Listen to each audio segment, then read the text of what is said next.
the most exciting scientific findings of the past half-century has been the discovery of widespread trophic cascades.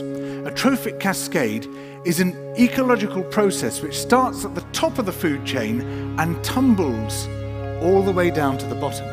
And the classic example is what happened in the Yellowstone National Park in the United States when wolves were reintroduced in 1995.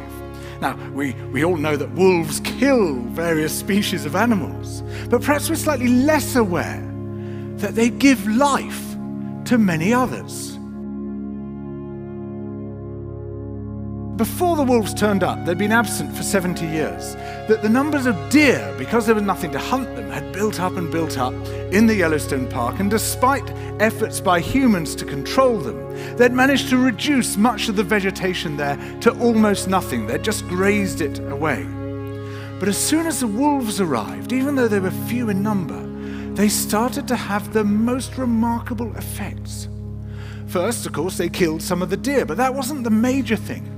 Much more significantly, they radically changed the behavior of the deer.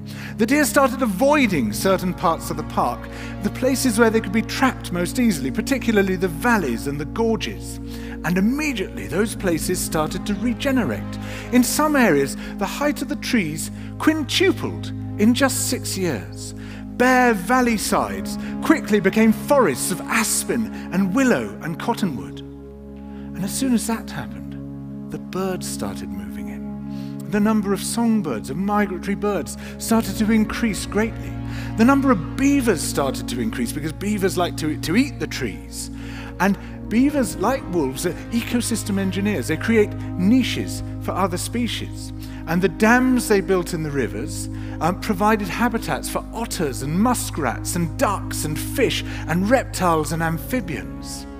The wolves killed coyotes, and as a result of that, the number of rabbits and mice began to rise, which meant more hawks, more weasels, more foxes, more badgers. Ravens and bald eagles came down to feed on the carrion that the wolves had left.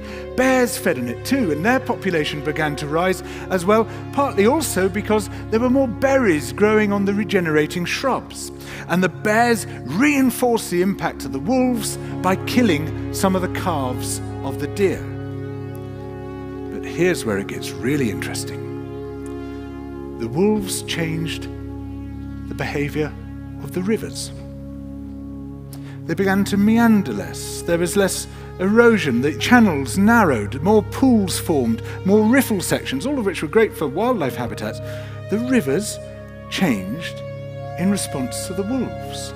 And the reason was that the regenerating forests stabilized the banks so that they collapsed less often, so that the rivers became more fixed in their course. Similarly, by driving the deer out of some places and the vegetation recovering on the valley sides, there was less soil erosion because the vegetation stabilized that as well. So the wolves, small in number, transformed not just the ecosystem of the Yellowstone National Park, this huge area of land, but also its physical geography.